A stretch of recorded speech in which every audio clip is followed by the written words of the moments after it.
नमस्कार. मी अथर्व गोसावी. स्वागत आहे सर्वांचं आजच्या एका आपल्या नवीन व्हिडिओमध्ये म्युच्युअल फंड्सच्या. मित्रांनो, तुम्हाला माहिती आहे की आजचा म्युच्युअल फंडचा व्हिडिओ खूप करणं किंवा म्युच्युअल फंडचा सेशन घेणं खूप जास्त महत्त्वाचं आहे. कारण की मार्केट जे आहे, इंडियन मार्केट जे ते परत एकदा निगेटिव्ह साईडवरती जाण्यामध्ये सुरुवात झालेली आहे किंवा मार्केटमध्ये परत एकदा निगेटिव्हिटी तयार होण्याचा प्रयत्न करते. ओके, सो या निगेटिव्हिटीमध्ये जे आहे ना, ते एमफीचे बरेच सारे नंबर्स आलेले आहेत किंवा सेबीकडून बरेच सारे नंबर्स आलेले आहेत की भरपूर लोक आपल्या एस-आय-पी स्टॉप करत आहेत. भरपूर लोक नवीन इन्व्हेस्टमेंट थांबवत आहेत. भरपूर लोक आपले जे एस-आय-पीची अमाउंट आहे ती रिडीम करत आहेत. ओके, सो या काळामध्ये आपल्याला अजिबात पॅनिक न होण्यासाठी आजचा सेशन खूप जास्त महत्त्वाचा आहे. आजच्या सेशनमध्ये मी तुम्हाला 2 टॉपिक पहिलं म्हणजे कव्हर करणार आहे. पहिली गोष्ट म्हणजे की हा जो पॅनिकची सिच्युएशन तयार करण्यात आलेली आहे, ही सिच्युएशनमध्ये या सिच्युएशनमध्ये आपल्याला आपल्या एस-आय-पीमध्ये कोणत्या गोष्टींची काळजी घेतली पाहिजे, आपल्याला टॉप अप एस-आय-पीचा वापर कशाप्रकारे केला पाहिजे आणि सेकंड थिंग, जर आपल्याकडे एक 10 वर्षाचा कालावधी असेल, त्या 10 वर्षाच्या कालावधीमध्ये आपण पुढच्या आयुष्यभराची पेन्शन घेण्यासाठीची तयारी कशाप्रकारे करू शकतो. ठीक आहे, आता एक गोष्ट लक्षात घ्या. समजा एखादा व्यक्ती जो असेल, एखाद्या व्यक्तीचा म्युच्युअल फंडमध्ये मला कमेंट बॉक्समध्ये सांगा, की लोकं कोणत्या गोलसाठी इन्व्हेस्टमेंट करतात? म्युच्युअल फंडमध्ये आपण कोणत्या गोलसाठी इन्व्हेस्टमेंट करतो? आपण इन्व्हेस्टमेंट करतो म्युच्युअल फंडसाठी, म्युच्युअल फंडमध्ये लाँग टर्मसाठी. म्युच्युअल फंड हे जे प्रॉडक्ट आहे, हे ट्रेडिंग करण्यासाठीचं नाही आहे. म्युच्युअल फंड हे प्रॉडक्ट स्पेक्युलेशनचं नाही आहे. स्पेक्युलेशन्स म्हणजे जे ऑप्शन्समध्ये वगैरे करतात, फ्युचर्समध्ये जे करतात, अशा प्रकारचं हे प्रॉडक्ट नाही आहे. म्युच्युअल फंड हे प्रॉडक्ट फक्त आणि फक्त लाँग टर्म इन्व्हेस्टमेंट करण्याचं आणि वेल्थ क्रिएशनचं प्रॉडक्ट आहे. ही गोष्ट पहिलं म्हणजे डोक्यात फिट करा जेव्हा तुम्ही इन्व्हेस्टमेंटला सुरुवात करता तेव्हा. अदरवाईज हे तुमच्या डोक्यामध्ये जर फिट नसेल किंवा हे जर तुम्हाला माहिती नसेल, तर मार्केट थोडं जरी पडलं तरी तुम्ही तुमची म्युच्युअल फंडची इन्व्हेस्टमेंट थांबवणार. तुम्ही तुमचे म्युच्युअल फंड लॉसमध्ये विथड्रॉ करणार. ओके, तुम्ही तुमचे म्युच्युअल फंड लॉसमध्ये विथड्रॉ करणार. सो म्युच्युअल फंड हे प्रोडक्ट जर लाँग टर्मचं आहे ना, ठीक आहे, म्युच्युअल फंड हे प्रोडक्ट जर लाँग टर्मचं आहे, तर म्युच्युअल फंडमध्ये इन्व्हेस्टमेंट करण्याची सगळ्यात बेस्ट टाईम कोणता आहे मला सांगा? म्युच्युअल फंडमध्ये इन्व्हेस्टमेंट करण्याचा सगळ्यात बेस्ट टाईम कोणता असतो? ज्या वेळेला मार्केट पडत असतं, ज्या वेळेला मार्केटमध्ये निगेटिव्हिटी असते, तो सगळ्यात बेस्ट टाईम असतो तुम्हाला फ्युचरसाठी इन्व्हेस्टमेंट करण्याचा. कारण की तुम्ही पुढच्या 1 महिन्यासाठी, पुढच्या 2 महिन्यासाठी, पुढच्या 2 वर्षासाठी इन्व्हेस्टमेंट नाही करत आहात. तुम्ही पुढच्या 10, 20, 25 वर्षासाठी इन्व्हेस्टमेंट करत आहात. सो पुढच्या 10, 20, 15 वर्षासाठी जेव्हा तुम्ही इन्व्हेस्टमेंट करता ना, तेव्हा आत्ता मार्केटमध्ये काय चालू आहे? त्याचा फारसा फरक पडत नाही. ओके. त्याचा फारसा तुम्हाला इम्पॅक्ट पडणार नाही. मी तुम्हाला एक उदाहरण देतो. तुम्ही आतापर्यंत कोणता मोठा क्रॅश बघितलेला आहे मार्केटमध्ये मला सांगा. कमेंट बॉक्समध्ये मला फटाफट सांगा, की तुम्ही आतापर्यंत कोणता मोठा क्रॅश मार्केटमध्ये पाहिलेला आहे, बघितलेला आहे. कोविडचा बघितलाय बरोबर. बऱ्याचशा लोकांनी कोविडचा क्रॅश बघितलेला आहे, जो त्यांच्या दृष्टीने सगळ्यात मोठा मार्केटमधला फॉल आहे. सो तुम्ही आता बघा, कोविडच्या टायमिंगला ना मार्केट त्याच्या लाईफ टाईम हायपासून कोविडच्या टायमिंगला मार्केट त्याच्या लाईफ टाईम हायपासून किंवा प्रिव्हियस हायपासून आपण म्हणू शकतो. प्रिव्हियस हायपासून साधारणतः एक 40% पडलेलं होतं. 40% पडलेलं होतं. बट त्यावेळेला जेव्हा मार्केट 40% पडलेलं होतं एक 6 वर्षापूर्वी, त्याचा आता 6 वर्षानंतर मार्केटवरती काही इम्पॅक्ट आहे का? बरं, कोविड हा टाईम किती कठीण होता प्रत्येकासाठी. म्हणजे प्रत्येकजण घरामध्ये होता आणि बरं ह्या घरामधनं आपण कधी बाहेर पडू शकणार आहे की नाही किंवा बाहेर काय परिस्थिती होणार आहे कोणालाही तेव्हा माहिती नव्हतं. ओके. सो असा एकदम डिफिकल्ट टाईम होता. अशी सिच्युएशन होती जी 100 वर्षातनं एकदाच फक्त उद्भवू शकते. अशा प्रकारची प्रोबॅबिलिटीवाली ही सिच्युएशन होती. अशा सिच्युएशनचा सुद्धा आज 6 वर्षानंतर आज 6 वर्षानंतर मार्केटवरती काही परिणाम आहे का? किंवा मार्केटवरती काही इफेक्ट आहे का? की बाबा 6 वर्षापूर्वी मार्केट 40% पडलेलं, 6 वर्षापूर्वी कोविड आलेला होता. सो त्या न्यूजचा किंवा त्या गोष्टीचा मार्केटवरती सध्या काही इम्पॅक्ट नाही. ठीक आहे. सो हेच मला तुम्हाला सांगायचं आहे. आत्ता ज्या सिच्युएशनमुळे किंवा आत्ता ज्या परिस्थितीमुळे तुम्ही घाबरलेले आहात ना, त्या परिस्थितीचा पुढच्या 5 वर्षांनी, 10 वर्षांनी मार्केटला काही फरक पडणार नाही. म्हणजे आता ज्या सिच्युएशनमुळे मार्केट पडतंय, मार्केट पुढच्या 5-10 वर्षात कुठेतरी खूप जास्त वरती असेल आणि त्यावेळेला तुम्हाला समजेल, की अरे ह्या सिच्युएशनमध्ये आपण इन्व्हेस्टमेंट केली नाही. जसं आता तुम्हाला वाटतंय. आता जे पण म्युच्युअल फंड इन्व्हेस्ट करतात त्यांना असं वाटतं, की अरे ह्या सिच्युएशनला मी इन्व्हेस्टमेंट नाही केली, इथे नाही केली, इथे नाही केली, कुठेच नाही केली. सो नाहीतर मला आता खूप चांगले रिटर्न्स भेटले. सर तीच सिच्युएशन तुम्हाला पुढच्या 5-10 वर्षात वाटणार, की तेव्हा निफ्टी जवळपास 15% पडलेली होती. लक्षात घ्या, कोव्हिडचा फॉल तर खूप झाला. एवढा फॉल पुन्हा एकदा येणं कठीण आहे. सो आता नॉर्मल फॉल किती लाईफ टाईम हायपासून निफ्टी आहे सध्या 12-13% खाली. सो आता साधारणतः निफ्टी 12.5% खाली आहे. हा सुद्धा एक चांगल्या प्रकारे मार्केट थोडंसं तरी फॉल झालेलं असं तुम्ही म्हणू शकता. सो ह्या फॉलमध्ये तुम्ही आता इन्व्हेस्टमेंट नाही केली, परत एकदा तुम्ही 5-10 वर्षाने ह्या न्यूजचा मार्केटवरती तेव्हा काही इफेक्ट पडणार नाहीच आहे. बट आपण रिग्रेट मात्र नक्की करू की त्यावेळेला आपण इन्व्हेस्टमेंट त्या ठिकाणी केली नाही. ठीक आहे, मी तुम्हाला इथे फक्त कोविडचं एक्झाम्पल देतो असं नाही. मल्टिपल एक्झाम्पल इथे आहेत, जसं की रशिया युक्रेन वॉर झालेला होता मध्यंतरीच्या काळात, तेव्हाही मार्केट पडलेलं होतं. किंवा आता लेटेस्टमध्ये तुम्ही जर बघाल एप्रिल 25च्या आसपास म्हणजे 1 वर्षापूर्वी तिथेही मार्केट पडलेलं होतं. सो प्रत्येक वेळेला मार्केटने जे आहे ते वरती जाण्याचा प्रयत्न केलेला आहे, वरती गेलेला सुद्धा आहे. आता ही गोष्ट मार्केट फॉल होतंय किंवा वाईट खबरा येत आहेत, ही गोष्ट तुम्हाला इफेक्ट कुठे करणार माहिती आहे का? जर तुम्ही ऑप्शन्स ट्रेडिंग करत असाल, जर तुम्ही स्विंग ट्रेडिंग करत असाल, जर तुम्ही इंट्राडे ट्रेडिंग करत असाल, तर तुम्हाला ह्या सगळ्या न्यूजचा इम्पॅक्ट पडला पाहिजे. ओके, मी तुम्हाला आधीच म्हटलंय की शेअर मार्केटमध्ये किंवा म्युच्युअल फंडमध्ये किंवा ओव्हरऑल इन्व्हेस्टमेंटमध्ये वेगवेगळे प्रकार असतात.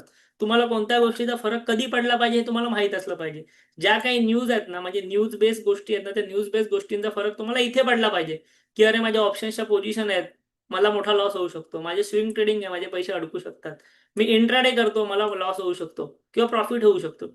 सो ह्या सगळ्या गोष्टीवरती न्यूजचा इम्पॅक्ट पडतो. बट जेव्हा तुम्ही म्युच्युअल फंड इन्व्हेस्टमेंट करता तेव्हा ह्या न्यूज वगैरे तुम्हाला काहीही मॅटर करत नाही. ज्या तात्पुरत्या न्यूज असतात, की कोणतरी कोणाला तरी बॉम्ब टाकतोय, कोणत्यातरी देशाचा प्रेसिडेंट येऊन काहीतरी बोलतोय, ह्या तात्पुरत्या न्यूज असतात. ह्याच्या लाँग टर्ममध्ये तितकासा परिणाम मार्केटवरती होणार नाहीये. सो जर लाँग टर्मवरती परिणाम होणार नाही, तर म्युच्युअल फंडमध्ये सुद्धा तुम्हाला याचा परिणाम दिसणार नाही आहे. म्युच्युअल फंडमध्ये ही अपॉर्च्युनिटी आहे तुम्हाला पैसे टाकण्याची. ही पैसे काढण्याची अपॉर्च्युनिटी नाही. ह्या सिच्युएशनला तुम्ही कुठून पैसे काढले पाहिजे बाहेर? तुम्ही जर स्विंग ट्रेडिंग करत असाल, तुम्ही पैसे बाहेर काढले पाहिजे. तुम्ही जर ऑप्शन ट्रेडिंग करत असाल, तुम्ही थोड्याशा कमी कॅपिटलने केली पाहिजे. बट तुम्ही जर इन्व्हेस्टमेंट करत असाल, तर ही बेस्ट संधी आहे तुम्हाला जास्तीत जास्त पैसे टाकण्याची. बट लोकं एकदम उलटं करतात. म्युच्युअल फंड हे प्रोडक्ट आहे इन्व्हेस्टमेंट सारखं ट्रेड करत नाही. त्यांना असं वाटतं हे ट्रेडिंगचंच प्रोडक्ट आहे. सो मार्केट जेव्हा वाढेल, आता मी तुम्हाला सांगतो की ज्या वेळेला मार्केट वाढेल ना, ज्यावेळेला मार्केट लाईफ टाईम हाय बनवेल, तेव्हा तुम्ही म्युच्युअल फंडच्या एस-आय-पीचा डेटा बघा. तेव्हा तुम्ही प्रत्येक न्यूजपेपरच्या हेडलाईन बघा, की म्युच्युअल फंडच्या एस-आय-पी वाढल्या, म्युच्युअल फंडमध्ये मोठ्या प्रमाणामध्ये पैसा आला. का? कारण की लोकांना फक्त वाढणारं मार्केट आवडतं. आणि हीच लोकं जेव्हा वाढणाऱ्या मार्केटमध्ये पैसा टाकतात ना, वाढणाऱ्या मार्केटमध्ये हीच लोकं जेव्हा पैसा टाकतात, तीच लोकं पडणाऱ्या मार्केटमध्ये काढून घेतात. समजा वाढणाऱ्या मार्केटमध्ये लोकांनी पैसा टाकला, मार्केट पडायला लागलं, काढून घेणार आणि त्याचा लॉस होणार. पण आपल्याला अगदी उलटं करायचं आहे म्युच्युअल फंडमध्ये. जेव्हा मार्केट पडतं, तेव्हा जास्त पैसा टाकायचा, म्हणजे जेव्हा मार्केट वाढेल तेव्हा आपले चांगले प्रॉफिट्स बनतील. ओके. मी तुम्हाला एक सिंपल या ठिकाणी एक्झाम्पल देतो, ते म्हणजे आता इथे बघा, आपल्याकडे ऑलरेडी भरपूर सारे म्युच्युअल फंड इन्व्हेस्टर आहेत, भरपूर सारे इन्शुरन्स इन्व्हेस्टर आहेत. बरीच लोक आहेत. समजा एखादा म्युच्युअल फंड जो असतो, मी तुम्हाला एक एन-ए-व्हीचा सेशन घेतलेला. किती लोकांनी तो अटेंड केला? एन-ए-व्हीचा मी एक सेशन घेतलेला. किती लोकांनी अटेंड केला? तर अनफॉर्च्युनेटली तो सेशन रेकॉर्ड नाही झाला माझ्याकडून. माझ्या चुकीमुळे. सो मला हवं तर मी हा सेशन परत एकदा घेईन. बट किती लोकांनी हा एन-ए-व्ही वाला सेशन अटेंड केलेला होता मला कमेंट बॉक्समध्ये सांगा. सो त्यामध्ये मी तुम्हाला सांगितलेलं की समजा म्युच्युअल फंडची एन-ए-व्ही असेल ₹300. म्युच्युअल फंडची एन-ए-व्ही असेल ₹300 आणि तुम्ही एस-आय-पी करत असाल म्युच्युअल फंडमध्ये दर महिना ₹10,000. दर महिना ₹10,000 ची तुम्ही एस-आय-पी करत असाल. म्युच्युअल फंडची एन-ए-व्ही असेल ₹300. मला सांगा तुम्हाला ₹300 च्या एन-ए-व्हीमध्ये ₹10,000 मध्ये किती युनिट्स भेटतील? 10,000 ची तुम्ही एस-आय-पी करताय, एका युनिटची प्राइस आहे ₹300. तुम्हाला किती युनिट्स भेटतील? फटाफट कमेंट बॉक्समध्ये सांगा. 10,000 ची एस-आय-पी आहे. सो आपल्याला काय करायचं, 10,000 डिवायडेड बाय 300 करायचं, जेणेकरून आपल्याला नंबर येणार की आपल्याला किती युनिट्स त्या ठिकाणी भेटतील ते. सो मी इथे काय करतो, 10,000 डिवायडेड बाय 300. ते 10,000 डिवायडेड बाय 300.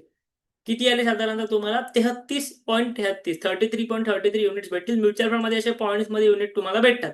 सो तुम्हाला ना 33.33 युनिट्स भेटणार जर म्युच्युअल फंडच्या एन-ए-व्हीची प्राइस आहे ₹300 आणि तुम्ही 10,000 ची एस-आय-पी करताय तेव्हा.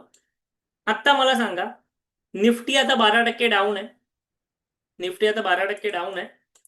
तुमचा म्युच्युअल फंड मी समजतो 10% डाऊन आहे. तुमचा जो ₹300 वाली एन-ए-व्ही होती ना, तो म्युच्युअल फंड आता 10% पडलाय. म्हणजे त्याची एन-ए-व्ही किती झाली? ₹300 चा प्रोडक्ट 10% पडला. त्याची किंमत किती झाली? ₹30 मायनस म्हणजे किती झाली? ₹270.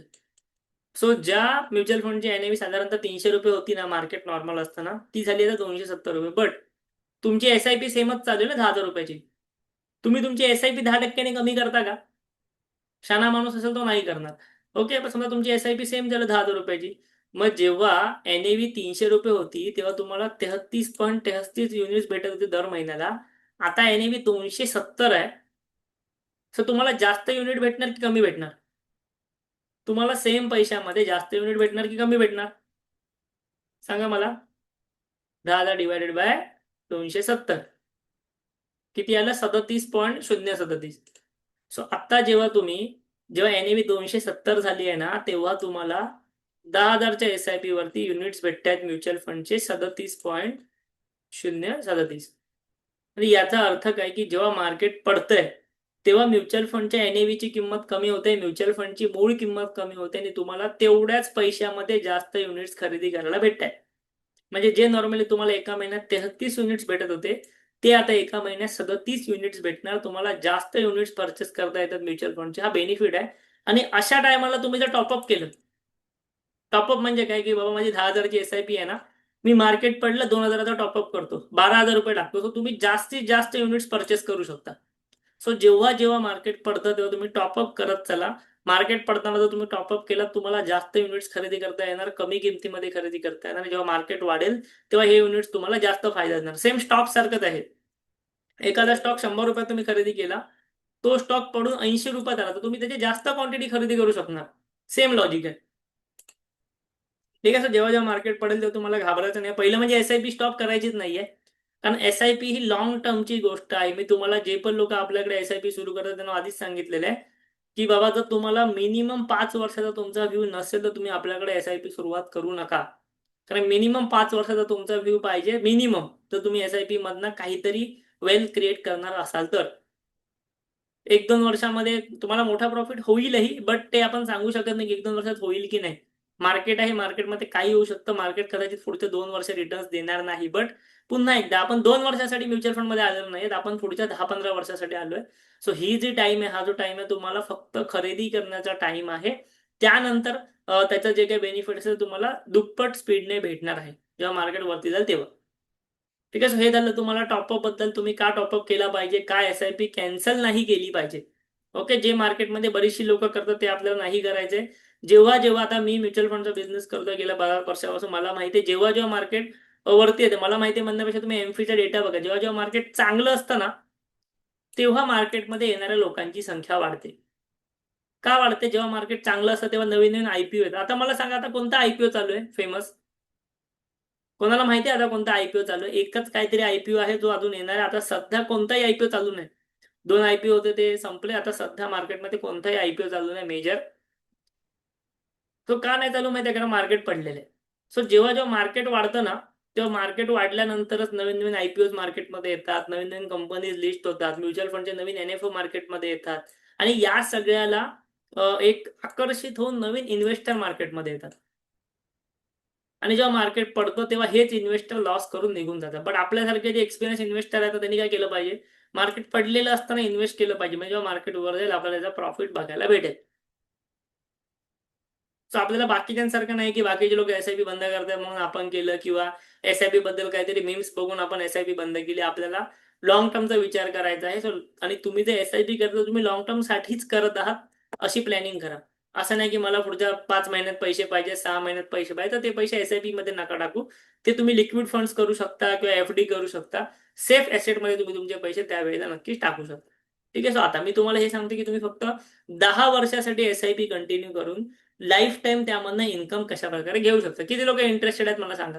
केवळ 10 वर्षासाठी तुम्हाला एसआयपी करून तुम्ही लाईफ टाईम इन्कम त्यामधनं कसं मिळवू शकता ते. ओके. आता लक्षात घ्या, प्रत्येकावरती डिपेंड आहे किती एसआयपी करायची ती.